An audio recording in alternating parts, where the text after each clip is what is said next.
دیکھیے اوپر آیت نمبر 38 میں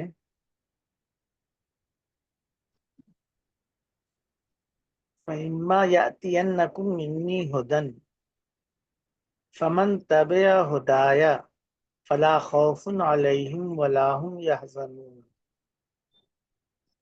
تو فمن تبع کے بعد ہدایہ لے آئے ہیں، ضمیر نہیں لائے ہیں۔ اگر میری جانب سے کوئی ہدایت نامہ تمہارے پاس آئے تو جو لوگ میری اس ہدایت کی پیروی کریں گے، بجائے اس کے کہ جو لوگ اس کی پیروی کریں گے، ضمیر لانے کے بجائے ہدایہ لائے ہیں تاکہ اس کو نمایاں کیا جائے، ذہن میں وہ چیز تازہ ہو۔ اللہ تعالیٰ نے اپنی طرف اضافت کر کے اس کو اور ابھارا ہے۔ من تبع ہدایہ فلا خوف علیہم ولا هم یحزنون۔ اس کے بعد ہے والذین کفروا وکذبوا بآیاتنا، اور جو لوگ کفر کریں گے اور ہماری آیتوں کو جھٹلائیں گے۔ آیتوں سے مراد کیا ہے؟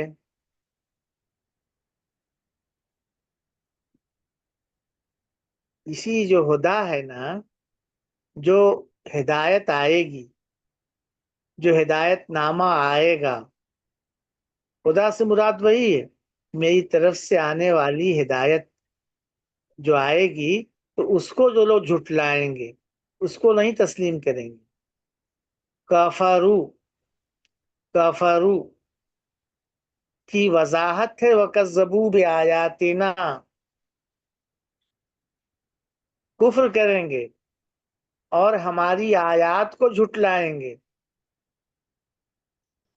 وہاں یہ شروع میں یہ بات کہہ دی گئی تھی کہ ہدایت کی پیروی کریں گے تو ان کے لیے لا خوف علیہم ولا هم یحزنون، جو بھی ہدایت آئے گی اللہ کی طرف سے تو اس کو ماننا ضروری، اس کی اتباع ضروری ہے۔ تو کذبوا بآیاتنا، آج اللہ تعالیٰ کی طرف سے یہ ہدایت آ رہی ہے۔ اس وقت تو بتا دیا گیا تھا کہ جو بھی ہدایت آئے گی پیروی کرنے والے کامیاب و سرفرو ہوں گے، اور جو لوگ انکار کر دیں گے، انکار کرنے کا خاص مفہوم کیا ہے، اس کی وضاحت ہماری طرف سے آئی ہوئی ہدایت کی تکذیب کریں گے، ہمارے احکام کو، ہماری کتاب کو جھٹلا دیں گے، تو ایسے لوگ دوزخی ہیں، جہنم والے ہیں۔ تو اس میں بھی نام نہیں لیا ہے، لیکن سنانا ہے ان کو، ہے نا، جن کے لیے اس سیاق میں یہ قصہ آیا ہے کہ ابلیس کی پیروی کر رہے ہیں نسلی غرور میں آ کر، تو اس کو جھٹلانے کے نتیجے میں ظاہر ہے کہ جو بھی جھٹلائے گا اسے جہنم میں جانا ہے نا۔ تو فمن تبع کے مقابلے میں الذین کفروا وکذبوا ہے، اور فلا خوف علیہم ولا هم یحزنون کے مقابلے میں اولئک اصحاب النار ہم فیہا خالدون ہے، یہ لوگ جہنم میں جائیں گے، اس میں ہمیشہ رہیں گے۔ ہم فیہا خالدون یہاں آیا ہے، وہاں اوپر فمن تبع ہدایہ فلا خوف علیہم ولا هم یحزنون، کسی طرح کا کوئی خوف اندیشہ نہیں ہوگا، وہ اس میں ہمیشہ رہیں گے، نکلنے کا ڈر نہیں ہوگا، نعمت کے چھن جانے کا خوف نہیں ہوگا، اس میں انہیں خلود نصیب ہوگا، ہے نا۔ اور اس کے مقابلے میں ادھر کیا ہے، جہنم والے ہیں، یہ خوف میں مبتلا ہوں گے، حزن میں مبتلا ہوں گے، ہے نا، یہ پریشان رہیں گے۔ فلا خوف علیہم ولا هم یحزنون یہ جنت کی تعبیر ہے، مقابل کو سامنے رکھ کر اس کو دیکھا جاتا ہے تو بات واضح ہوتی ہے۔ جی میں نے جو اس کا مطلب بتایا تھا خلیفہ کا، میں نے جس مفہوم کو میں نے مرجح قرار دیا تھا، آج مجھے علامہ فراہی کی تفسیر میں دیکھ رہا تھا، سورہ بقرہ کی چند آیتوں کی تفسیر کی ہے انہوں نے، تو اس میں بھی انہوں نے یہی بات لکھی ہے جو میں نے بتائی ہے، نہ کہ کبھی کبھی بعض الفاظ اپنے کچھ ابتدائی معنی سے بعض اس سے وہ مجرد ہو جاتے ہیں، تو گویا کہ وہ ایک بادشاہ، ایک حاکم، صاحب اختیار اقتدار مخلوق اللہ کے حکم کے تابع ہوگا وہ، لیکن یہ کہنا کہ اللہ کا نائب ہے، نہ قرآن میں کہیں آیا ہے نہ کسی حدیث میں آیا ہے کہ کسی انسان کو خلیفۃ اللہ کہا گیا، نبی کو کسی کو بھی خلیفۃ اللہ نہیں کہا گیا۔ تو گرچہ کہ اردو میں عام طور پر لوگ نائب ہی ترجمہ کر رہے ہیں سب، مولانا امین صاحب نے بھی یعنی مولانا فراہی کی بات کے اعتبار سے ترجمہ نہیں کیا ہے۔ ہاں چلیے،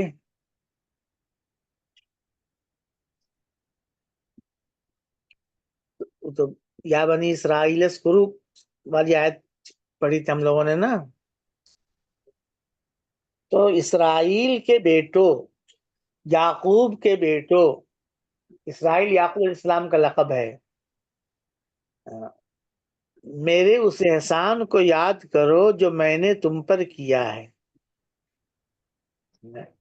بے شمار احسانات کیے ہیں۔ یاد کرو کا مطلب کیا بتایا تھا؟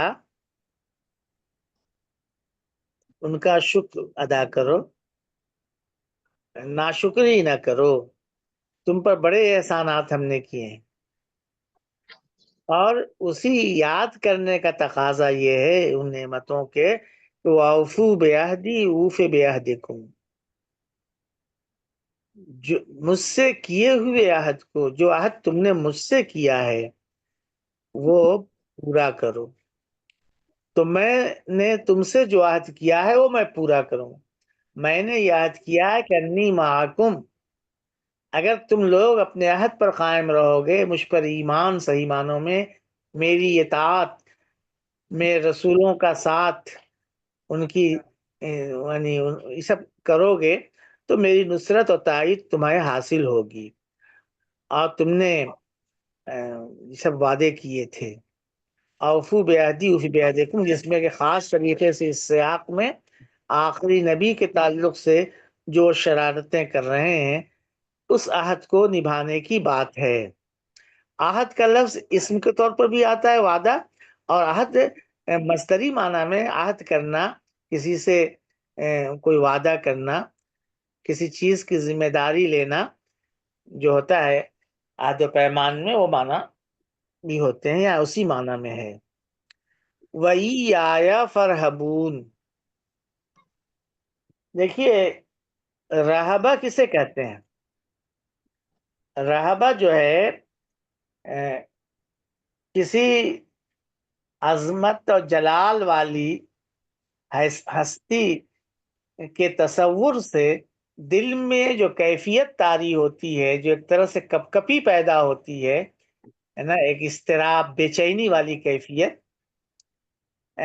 تو اس کیفیت کا نام رہبت ہے۔ تو فَإِيَّایَ فَارْہَبُونِ، اسی کو ڈرنا بولتے ہیں۔ تو یہ اس میں عظمت و جلال، صاحب عظمت و جلال کے تصور سے دل کے اوپر یا دل کے اندر جو بے چینی یا کپ کپی، گھبراہٹ، اس طرح کی چیز جو ہوتی ہے، وہ رہبت ہوتی ہے. اسی سے رہبانیت ہے. رہبانیت کا کیا تعلق ہے؟ رہبانیت تو یہ ہے کہ آدمی کے اندر جب یہ کیفیت طاری ہوتی ہے اور حد سے زیادہ بڑھ جاتی ہے اللہ تعالیٰ کے تعلق سے، تو پھر انسان جو ہے اس دنیا میں سے بھاگتا ہے. اس دنیا کے اس میں رہ کر دین پر قائم رہنا اور اللہ تعالیٰ کی بندگی کا حق ادا کرنا بہت مشکل کام ہے. اس لیے دنیا سے بھاگو، جنگل اور پہاڑوں پہ لو، دنیا سے کٹ جاؤ. یہیں سے گویا رہبانیت کا وہ پیدا ہوتا ہے. رہبانیت ابتدعوها ما كتبنا علیہم. یہاں پر دیکھیے ایایا فرہبون آیا ہے. مجھ ہی سے، مجھ ہی سے ڈرتے رہو. 2 بار ہے یہ. دیکھیے میں اس کو دوسری مثال سے سمجھاتا ہوں. ضرب تو زیدن، ضرب تو زیدن کے معنی کیا ہوئے؟ میں نے زید کو مارا. زیدن مفعول بھی ہے نا. اب اسی کو پہلے کر دیجئے. زیدن ضرب تو اس میں زیادہ زور پیدا ہو گیا. زید کو مارا میں نے، زید پہ زور. جیسے ایاکا نعبدو، نعبدو کا تھا، نعبدو کا تھا ہم تیری عبادت کرتے ہیں، لیکن وہاں سے مفعول بہ کو اٹھا کر ضمیر منفصل لائے اور یا کا پہلے کر دیا. تیری ہی عبادت کرتے ہیں، تیری ہی بندگی کرتے ہیں. زور ہو گیا نا. ایاکا نعبدو تو زیدن ضربتو. سمجھ میں آ رہا ہے؟ اب اس کے بعد سے ضربتو میں ضمیر بھی ہم لگا دیں. زیدن ضربتہ، تو یہ جو انداز ہے اس میں اور زیادہ زور پیدا ہو گیا. مزید اس میں زور پیدا ہو گیا. زید کے لیے ضمیر ہم لے آئے ضربتو کے بعد، یعنی اس کا مفعول بہی وہاں ہم نے کھول دیا. تو زیدن ضربتو کے مقابلے میں زیدن ضربتہ جو اشتغال کی بحث میں پڑھا آپ نے، اس میں اور زیادہ زور ہو جاتا ہے. زیدن ضربتہ. اچھا یہاں ویسے ہی ہے. زیدن ضربتہ کا مطلب کیا ہوتا ہے؟ زیدن ضربتہ کا مطلب ہے کہ زیدن کا ایک فعل گویا حذف ہے. ضربتہ جو ذکر کیا اس سے اس کی وضاحت ہو رہی ہے نا. یہ سب تو عام جو نحوی لوگ ہیں اس کے لحاظ سے میں اشتغال اور فعل عامل حذف ہے کہ بول رہا ہوں، لیکن جو ہم لوگوں نے جو یعنی ہم سے مطلب یہ کہ اسباق النحو کا جو نیا طرز ہے اس کے اعتبار سے عامل عمل کی کوئی ضرورت ہی نہیں ہے. بس یہ اسلوب ہوا اس میں زور پیدا ہو گیا. تو زیدن ضربتہ میں جو ہمارے نحوی لوگ کہیں گے ضربتو زیدن ضربتہ، فعل ایک حذف ہو گیا اور 2 بار فعل لانے کی وجہ ایک ہی بار ذکر کیا اور اس طرح سے اس میں زور پیدا ہو گیا. یہ تو ہو گیا. یہاں ایسے ہی دیکھیے آپ ایایا فرہبونی. اب یہ فا کو رہنے دیجیے. ایایا رہبونی پہلے کس طرح کیجئے؟ ایایا ایسے پہلے یہ کیجئے ارہبونی. ارہبونی کے معنی کیا ہوں گے؟ مجھ سے ڈرو. ارہبونی. اب نی کو پہلے کر دیجئے تو وہ متکلم کی یہ ضمیر متصل تو آئے گی نہیں. کیا ہوگا؟ جیسے نعبودہ کا میں ایا کا کر دیا تھا ایسے ہی یا یہاں کر دیجئے. ای یا یرہبو. جیسے ایاک نعبدو میں تھا، ایایا یرہبو، مجھ ہی سے ڈرو، ٹھیک ہے، ایایا یرہبو۔ اب اس ارہبو میں مزید ضمیر لے آئے، جیسے جیسے زیدن ضربتہ میں ضمیر لے آئے تھے، ایایا یرہبونی،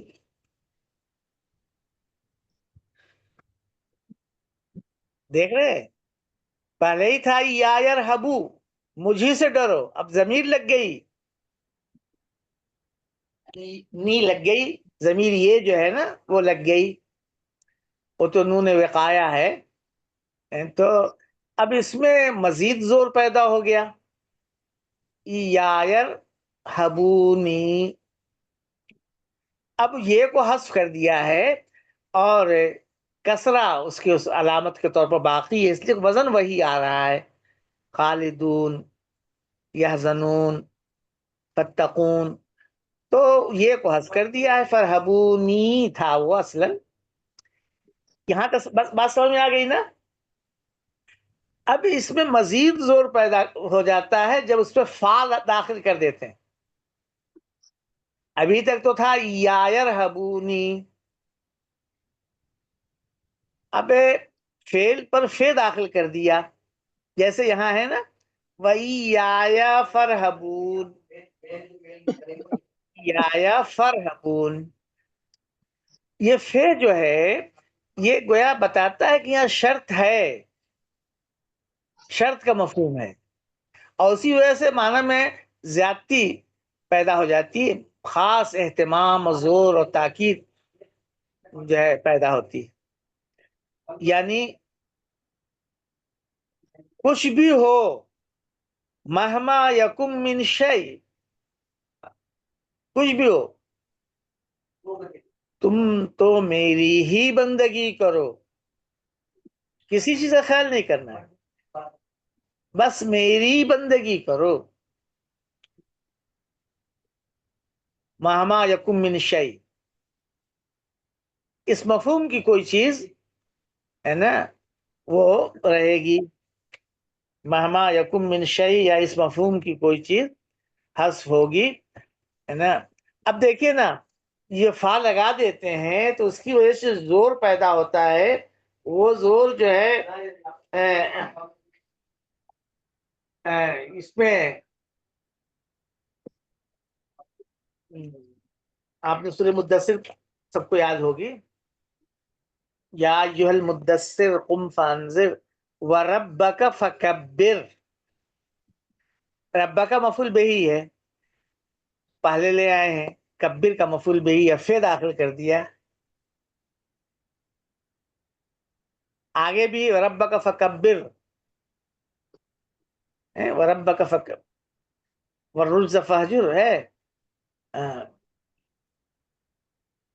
تو اور اس سے گندگی سے، شرک کی آلائش سے، ان چیزوں سے دور رہو،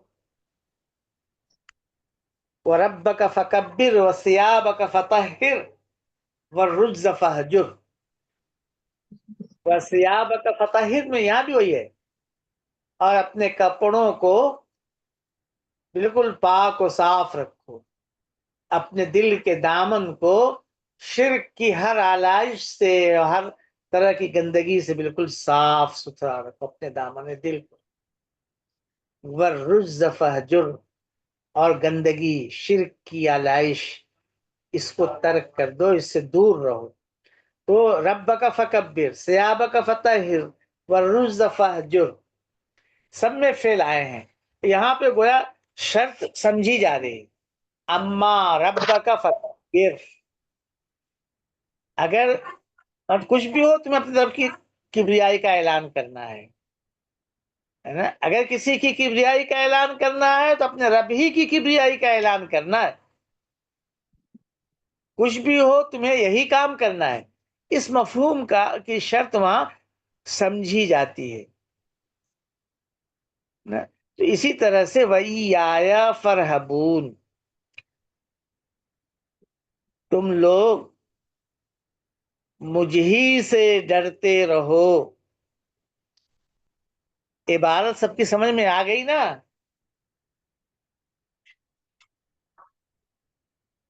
جی، یا دہرانا پڑے گا ہم کو یا فرحبون میں جو کچھ بتایا میں نے؟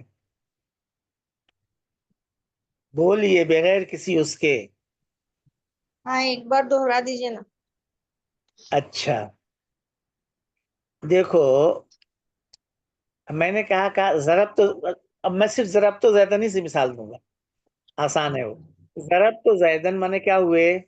میں نے زید کو مارا، سادہ سا اسلوب ہے، زیدن مفعول بہی ہے۔ اب زیدن کو پہلے کر دو، زیدن ضرب تو ضرب تو زیدن کے مقابلے میں کیا ہے یہاں؟ ضرب تو زیدن کے مقابلے میں زیدن ضربتوں میں زیادہ تاکید ہو گئی، زیادہ زور ہو گیا، زید کو مارا، زید پہ زیادہ زور ہوا، فوکس ہوا۔ ضرب تو زیدن اور زیدن ضربتوں کا فرق سمجھ میں آ گیا نا؟ کیوں شاہدہ؟ جی جی جی۔ اچھا، اب اس کے بعد زیدن ضربتوں میں زیدن کی ضمیر ملا تو ضربتوں میں زیدن ضربتہ، زیدن ضربتہ، زید کو مارا میں نے اس کو، پہلے زید کو کہا، مارا چھپا ہوا ہے یہاں پر، پھر کہا زید کو مارا میں نے اس کو، زیدن ضربتہ، تو پہلے دو جملوں کے مقابلے میں اس میں اور زیادہ زور پیدا ہو گیا ہے نا؟ بہت، یعنی زید کے کو ماننے کے تعلق سے اور زیادہ زور دے کر یہ بات کہی جا رہی ہے، اس میں مزید تاکید پیدا ہو رہی کہ زیدن ضربتہ، یہ پہلی دو مثالوں کے مقابلے میں یہ جو ہے اس میں زیادہ وہ ہے، اتنا سمجھ گئے آپ لوگ۔ اب اس کے بعد ہم یہ کہتے ہیں زیدن فضربتہ، زیدن فضربتہ، تو کیا ہوگا؟ یہ فا کے لگ جانے کی وجہ سے شرط کا مفہوم پیدا ہوتا ہے اور اس میں اور زور پیدا ہو جاتا ہے۔ اب تمام ترجمہ میں زور پیدا کرنا ہر جگہ آسان نہیں ہوتا، تو جو فا ہے شرط کے، یعنی وہ فا بتا رہا ہے کہ وہاں شرط ہے، اس کے جواب پر فے ہے، شرط کے جواب پر یہ فے ہے۔ تو یہ فے جو ہے، میں نے مثال آپ کو دی ہے پھر ماضی کی، یہ امر پر آتی ہے، جیسے جتنی مثالیں ہیں ربک فکبر اور اس طرح کے، اس میں جتنی مثالیں ہیں سب گویا اسی پر ہیں، اسی کے امر کے ساتھ۔ میں نے صرف آسانی کے لیے یہ مثال دی تاکہ سمجھنے میں آسانی ہو۔ تو فے داخل ہو جانے کی وجہ سے شرط کا معنی پیدا ہوتا ہے، تو ربک فکبر جیسے ہے، ربک فکبر تو مطلب کیا ہے؟ کچھ بھی ہو، مہما کان فلا تدع تکبیرہ، ہے نا؟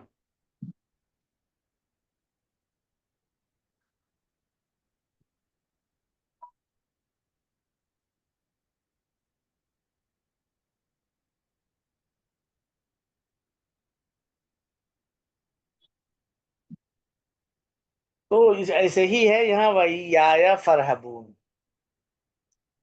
اور مجھی سے ڈرتے رہو۔ دیکھیے یہ بات اتنا زور دے کے کیوں کہی جا رہی ہے؟ انہیں کہا جا رہا ہے کہ اللہ تعالیٰ کے احسانات کو یاد کرو اور جو وعدہ کیا ہے اس وعدے کو پورا کرو، تب میری نصرت تمہارے شامل حال ہو۔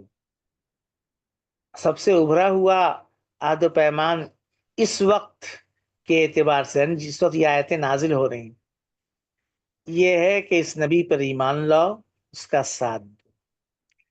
اب ان کو مختلف طرح کے ڈر ستا رہے ہیں، سوچتے ہیں کہ اگر ہم ایمان لے آتے ہیں تو قریش کی یا بنو اسماعیل کی جو ہے ہمارے اوپر سرداری قائم ہو جائے گی۔ اب تک ہم ان کے امام و پیشوا تھے، اب یہ لوگ ہمارے امام و پیشوا ہو جائیں گے۔ اس میں بعض لوگ، بہت سے ایسے بھی ہوں گے جو یہ سوچتے ہوں گے کہ اگر ہم نے کھل کر اس نبی کا ساتھ دیا، تائید کی، ہماری قوم ہماری مخالف ہو جائے گی، ہماری چودراہٹ ختم ہو جائے گی، جو مفادات ہمیں حاصل ہیں، ہم قوم سے جو کچھ حاصل کر رہے ہیں چودھری بن کر، تو یہ سب چیزیں گویا وہ ہو جائیں گی، خطرے میں پڑ جائیں گی۔ ان تمام چیزوں کا ڈر لگا ہوا ہے انہیں۔ تو کہا جا رہا ہے کہ ڈرنے کی چیز یہ سب نہیں ہے، یہ چیزیں ایسی نہیں ہیں کہ میرے مقابلے میں تم ان کو اہمیت دو۔ اگر کسی چیز کا تمہیں ڈر اور خوف پیدا ہو رہا ہے تو وہ ڈرنے اور خوف کرنے کی چیز نہیں ہے، تمہیں میرا خیال ہونا چاہیے اور مجھ سے ڈرنا چاہیے۔ میں اللہ ہوں، میں تمہارا مالک ہوں، میں نے تمہیں زمین پر بھیجا ہے، میری نافرمانی کرو گے تو اس کے لیے تمہارے اندر خوف پیدا ہونا چاہیے، تمہارے دل کے اندر کپکپی آ جانی چاہیے۔ ان چیزوں کی کیا حیثیت ہے نا؟ اس آیت کی تشریح مولانا امین صاحب نے اچھی کی ہے، دیکھیے گا۔ وَإِيَّایَ فَارْهَبُونِ، فرہبون میں متکلم کی یہ حذف ہے، فرہبونی، اور یہ نون جو ہے نون وقایا ہے، جو لگا دیتے ہیں تاکہ حرکت باقی رہے، ہے نا؟ ضربا، مجھ کو اس نے مجھے مارا، ضربا کے بعد یا آئے، اب یا کو یعنی بے کی حرکت جو ہے باقی رہے، اس لیے نی لگا دیا، نون لگا دیا، ضربنی۔ تو چلیے آگے۔ میرا خیال ہے کہ یعنی اتنا تو سمجھ گئے کہ مفعول بہی پہلے کر دینے سے زور پیدا ہو جاتا ہے، مفعول بہی کے بعد فعل میں ضمیر لگ جاتی ہے تو زور پیدا ہو جاتا ہے، مزید فعل پہ اگر فا آ جائے تو اس میں اور زور پیدا ہو جاتا ہے۔ یہی خلاصہ ہے۔ ہاں،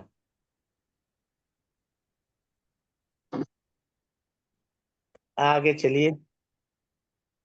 اعوذ باللہ من الشیطان الرجیم، بسم اللہ الرحمن الرحیم۔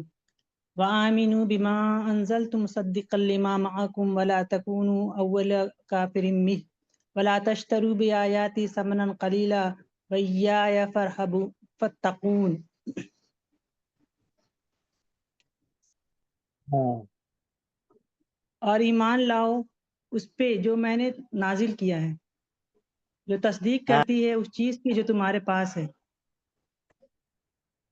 اور تم پہلے ایمان لائے، ہاں، اس پر جو میں نے نازل کیا، اس کتاب پر جو میں اس نے کتاب پہ اتاری ہے۔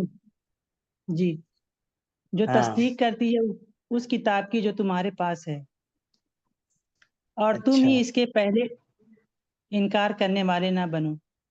ہاں، آیت کا ترجمہ اور پورا تم کر لیجیے۔ اور تم میری آیات کو تھوڑی سی قیمت کے بدلے نہ بیچو، ہاں، اور صرف مجھے سے ڈرتے رہو۔ جی، وَآمِنُوا بِمَا أَنزَلْتُ، اس کو اور کھولا ہے۔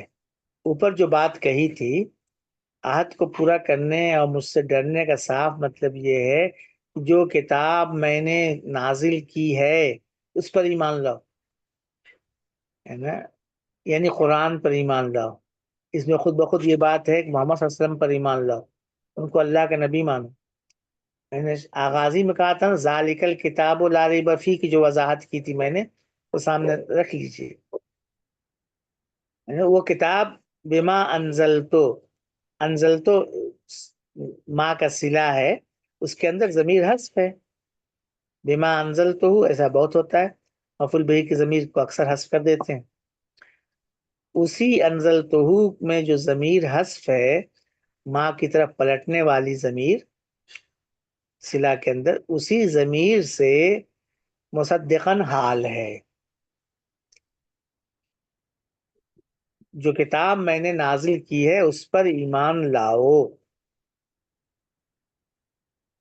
اس کتاب کی صفت کیا ہے، حالت کیا ہے؟ مصدقا لما معکم. آپ نے ترجمہ اس مفہوم کا کیا ہے کہ وہ کتاب تصدیق کرتی ہے اس کتاب کی جو تمہارے پاس ہے، یعنی توریت کی، انجیل کی تصدیق کرتی. یہی ترجمہ کیا ہے نا جی فاطمہ؟ جی جی. تو مصدقا لما معکم، قرآن یہ تو کہتا ہے کہ اللہ تعالیٰ نے جو کتابیں اتاری تھیں اللہ کی کتاب تھی، لیکن ان میں تحریف ہو گئی، ان میں تحریف ہو گئی ہے. اب یہ کتابیں اپنی اصل شکل میں باقی نہیں ہیں. تو مصدقا لما معکم یہ کہنے کا فائدہ کیا ہے؟ تمہارے پاس کتاب تمہاری کتابوں کی تصدیق کرتا ہے، اس لیے ایمان لے آؤ. ایسو خدائی کتاب مان لو. یہ قرآن میں جگہ جگہ مصدق کا لفظ آیا ہے اور تصدیق کا لفظ بھی آیا ہے، لیکن تصدیق الذی بین یدیہ، یہ کسی چیز کو سچ ثابت کر دینا، متحقق کر دینا، اس مفہوم کے لیے آتا ہے. اس مفہوم کے لیے بھی آتا ہے. آپ نے جو ترجمہ کیا وہ ترجمہ لغت کے خلاف نہیں ہے، لیکن یہاں وہ مفہوم اس سادہ مفہوم اس میں نہیں ہے. یعنی دیکھیے، بہت سب کو شعر یاد ہوگا مدرسے سائڈ کے لوگوں کو، فدت نفسی وما ملکت یمینی فوارث صدقت فیہم ظنونی. الگ الگ صدقت ہے، کہیں صدقو ہے، مختلف طرح کی روایتیں ہیں.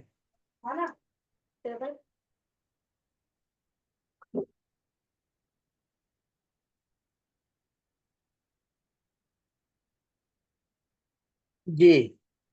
فدت نفسی وما ملکت یمینی،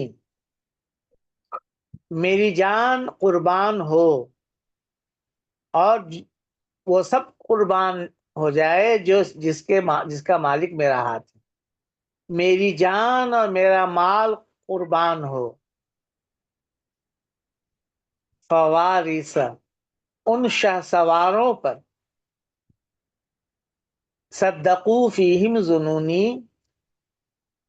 یا صدقت فیہم ظنونی، جنہوں نے اپنے سلسلے میں میرے گمان کو سچ کر دکھایا، سچا ثابت کر دیا.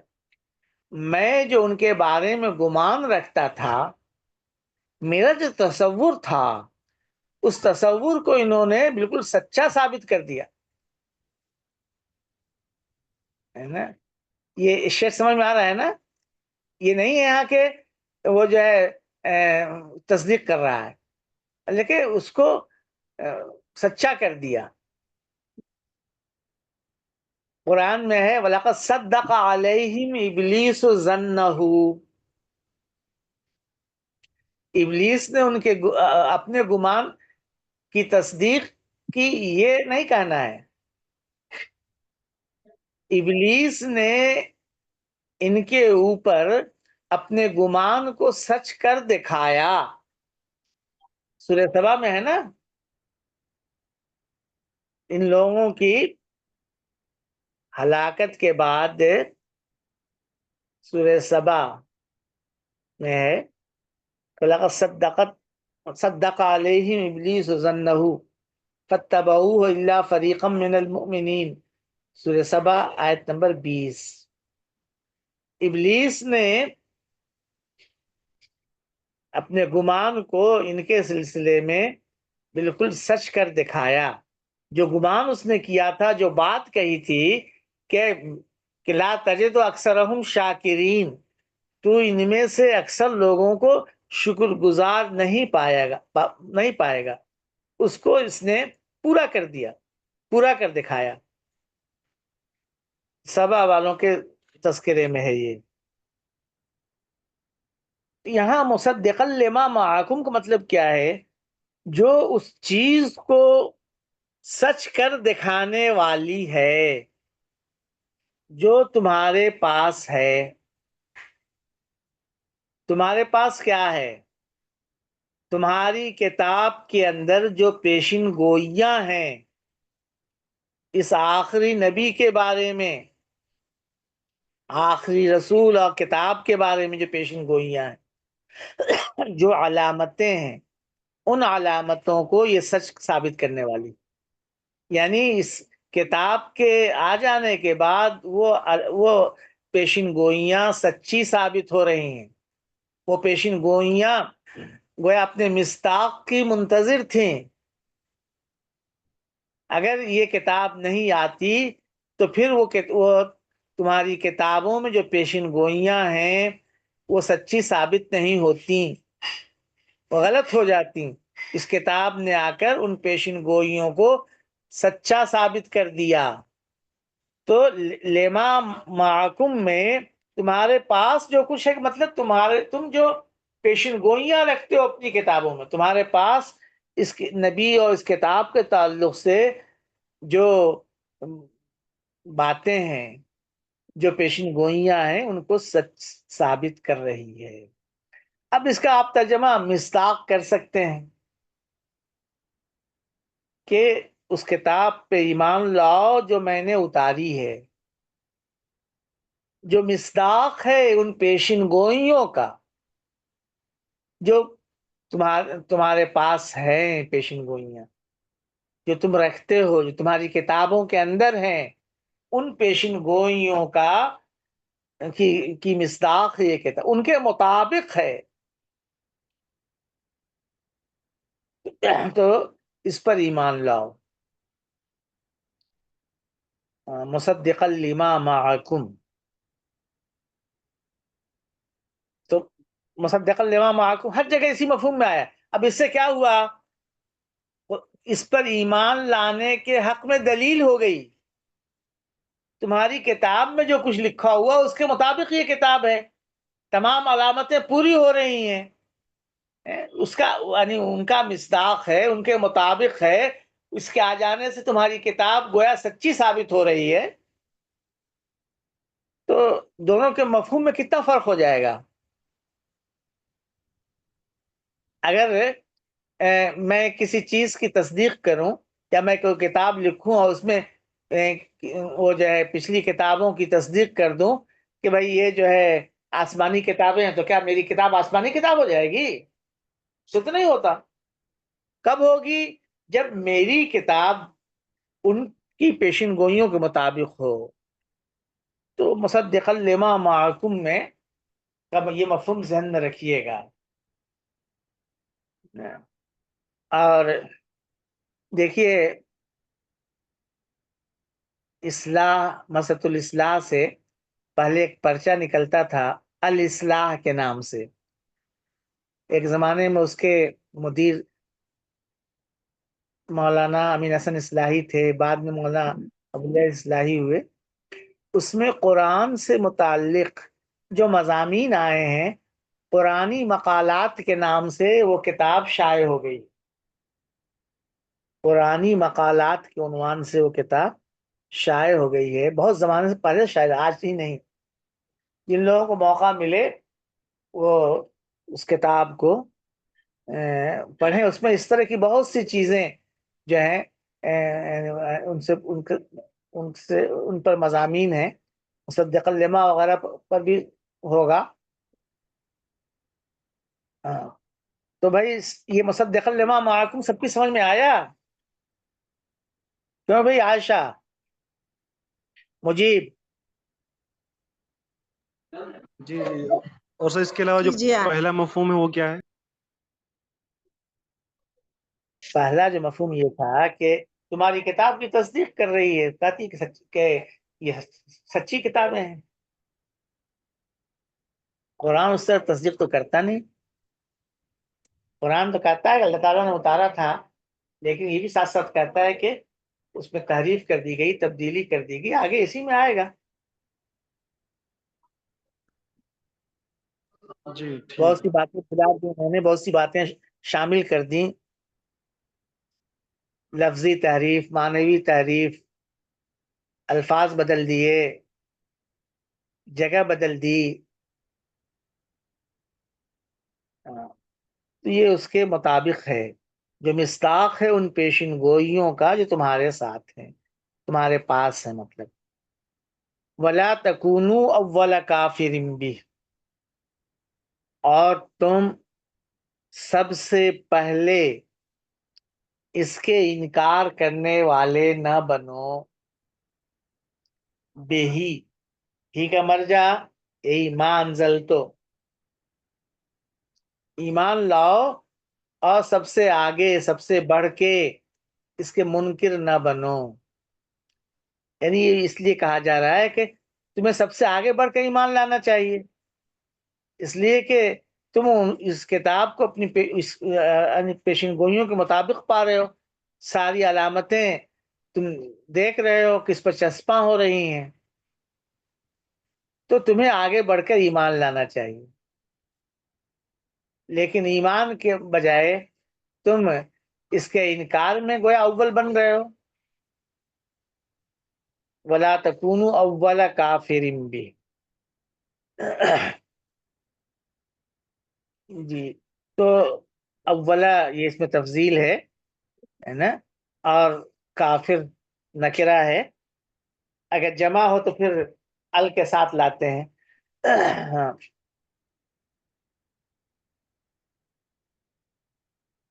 اولا کافرین کا مطلب یہ ہے کہ پہلے انکار کرنے والے نہ بنو، میں یہ ہے کہ اس سے مطلب نہیں ہے کہ دوسرے انکار کرنے والے ہیں کہ نہیں ہیں۔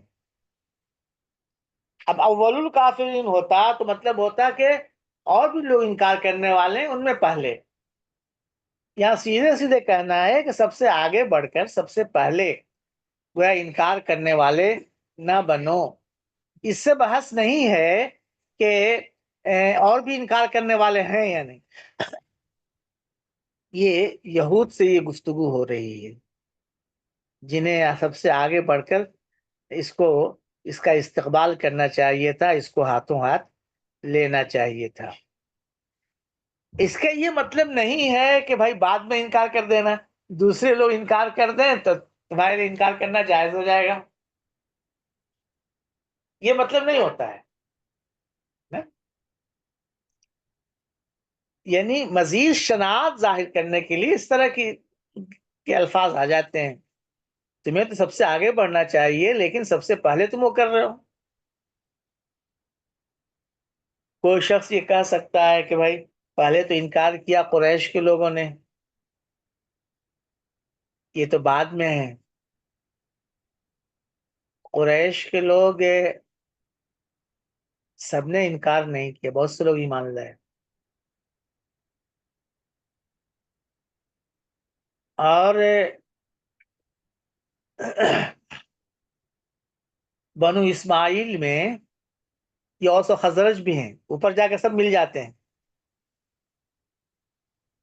بنو اسماعیل میں، عربوں میں یہ بھی ہیں، اور یہ تو آگے بڑھ کر پورا پورا قبیلہ ایمان لے آیا ہے، ان کے سرداروں نے اسلام قبول کر لیا، اوس و خزرج کے۔ اور ان کے مقابلے میں من حیث الجماع یہود کا کیا حال رہا؟ جماعت کی اکا دکا آدمی کو قبول کر لینا بات دوسری ہے، بحیثیت جماعت پوری کی پوری جماعت نے گویا مخالفت کی ٹھان لی۔ یہ ایسا غرور ان کے اندر پیدا ہو گیا تھا ولا تشترو بآیاتی ثمنا قلیلا، میری آیتوں کے عوض معمولی قیمت نہ وصول کرو۔ میری آیتوں کا کون سی آیتیں ہیں؟ کوئی بات بتائے شبیر بھائی؟ شاید دلشاد بہت دنوں کے بعد آئی ہیں، دلشاد وہی ہے نا دلی؟ السلام کوئی اور علیکم جی دلشاد مولانا۔ ہے؟ جی جی مولانا صاحب السلام علیکم۔ وعلیکم السلام۔ جی نور الدین صاحب کی بیٹی مرحوم۔ جی تو میری آیات سے مراد کیا ہے؟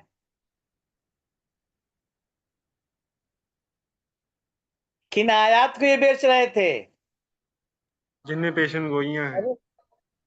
توریت کی آیتوں کو، توریت کے احکام کو، توریت کی ہدایات کو۔ وہ اللہ تعالیٰ کی ہدایات تھیں، اس کی تعلیمات تھیں،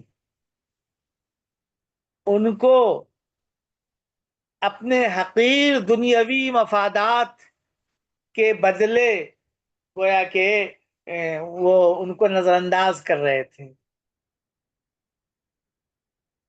عہد کو توڑ رہے تھے حقیر معمولی مفادات کے لیے۔ یا فرحبون میں کچھ مفادات کا ذکر ہے۔ پوری تاریخ ان کی رہی ہے، خاص طور سے علماء کی جانب وہ ہے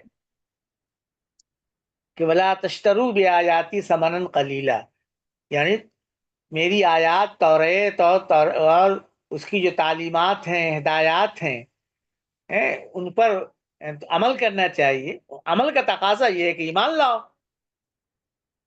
توریت کیا کہہ رہی ہے اس کتاب کے بارے میں؟ اور پھر لفظ عام ہے، اور جس طریقے سے وہ کیا ہے اللہ تعالیٰ کی کتاب فروشی اور آیات فروشی جو ان کا شیوا رہا ہے، وہ کوئی ایک چیز نہیں ہے اور ایک دن کی بات نہیں ہے۔ ثمناً قلیلا، یہاں کوئی یہ نہیں کہہ سکتا کہ اچھا اچھے دام مل جائیں تو بیچ سکتے ہیں۔ اللہ کی آیات کے مقابلے میں ہفتے اقلیم کی بادشاہی بھی مل جائے تو ثمن قلیل ہی ہے نا؟ ایک طرف دنیا اور آخرت کی کامرانی کی ضمانت، اللہ کی ہدایت، اللہ کی رضا اور خوشنودی کا ذریعہ، اور دوسری طرف حقیر مفادات۔ اس طرح کے جو الفاظ لے آتے ہیں قلیلاً وغیرہ، یا وہاں اولا آ گیا، تو یہ شناعت ظاہر کرتے ہیں۔ بتاؤ میری آیتوں کو بیچ رہے ہو، بدلے میں کیا لے رہے ہو؟ کیسی حقیر معمولی گھٹیا چیزیں لے رہے ہو۔ ایسے ہی وَلَا تَأْكُلُوا الرِّبَا ضَعْفًا مُضَاعَفًا،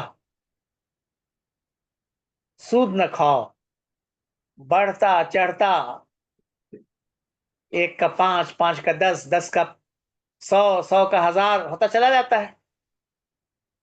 اضافہ مضافہ شناعت ظاہر کرنے کے لیے کہ 10 روپے کی رقم کیسے بڑھتے بڑھتے وہ 100 اور 1000 ہو جاتی ہے، اس کی شناعت خرابی بتانے کے لیے ہے۔ یہ مطلب نہیں ہے کہ بڑھتا چڑھتا نہ ہو، ایک معمولی سا ہو تو لینا جائز ہے، یہ نہیں کہنا ہے۔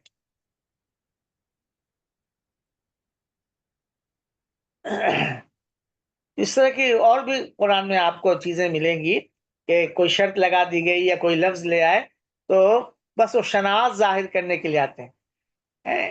نبیوں کے قتل کے سلسلے میں آتا ہے وَيَقْتُلُونَ النَّبِيِّينَ بِغَيْرِ الْحَقِّ، آگے اسی میں آ رہا ہے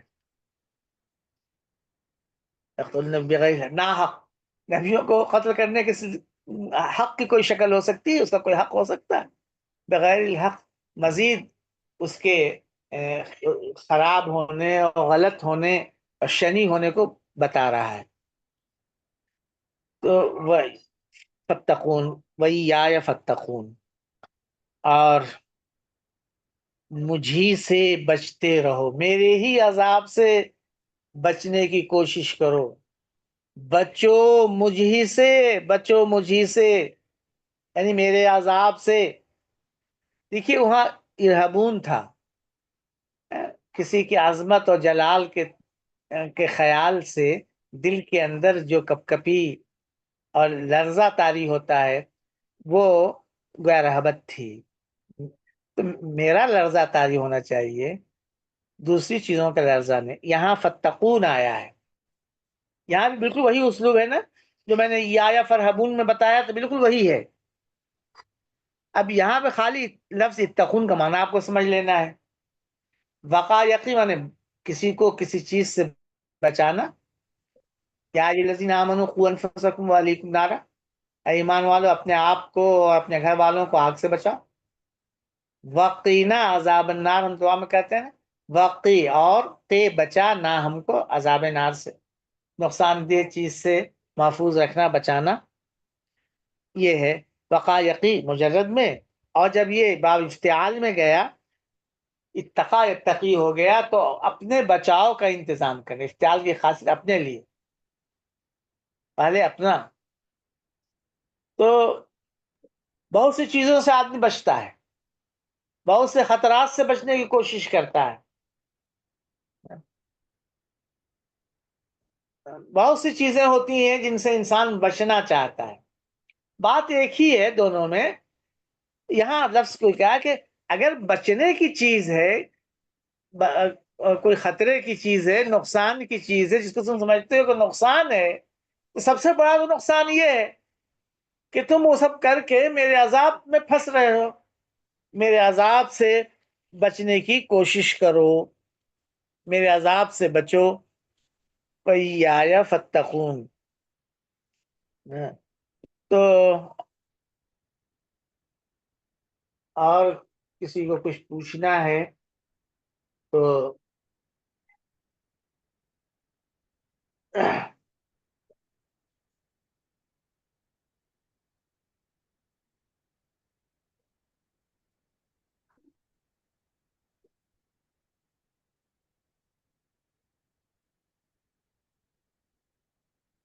تو یہ جو ہے گویا وہاں تو دل کی وہ کیفیت ہوئی، اور تقوی کے اندر گیا، اسی کے نتیجے میں آدمی اللہ تعالیٰ کے عذاب سے بچے اور اس کے حدود کا پاس و لحاظ رکھے، اس کے حدود کو نہ توڑے، اس کے عہد کی خلاف ورزی نہ کرے۔ یہ اس کا مفہوم ہے وَإِيَّایَ فَاتَّقُونِ۔ ٹھیک ہے بھائی، السلام علیکم۔ وعلیکم السلام ورحمۃ اللہ۔ وہ قرآنی مقالات کے مصنف کا آپ نے کیا نام بتایا تھا؟ مصنف نہیں ہے وہ، الاصلاح جو پرچہ نکلتا تھا اصلاح سے، زیادہ دنوں تک نہیں نکلا، تو اس میں جو قرآن سے متعلق مقالات مختلف لوگوں کے شائع ہوئے، اس کو کتابی شکل میں قرآنی مقالات کے نام سے دائرہ حمیدیہ نے شائع کیا تھا۔ دائرہ حمیدیہ مسجد الاصلاح سرائے میر، جو اسباق اللہ وغیرہ کو جو لوگ شائع کرتے ہیں۔ اور یہ آپ کو اگر آپ لوگ چاہیں، دلی کے آس پاس کے لوگ ہوں، تو میں ایک صاحب کا نمبر دے سکتا ہوں، مولانا اختر حسن اصلاحی کے نواسے ہیں، طلحہ ایوب اصلاحی، ان کا البلاغ پبلیکیشن ہے، کتابیں چھاپتے ہیں، وہ فراہم کروا سکتے ہیں۔ حضرت قرآنی وَلَا مقال تَكُونُوا أَوَّلَ كَافِرٍ بِهِ، جی، اور تم وَلَا نہ ہو تَكُونُوا جاؤ أَوَّلَ، اس کے سب سے پہلے انکار کرنے والے۔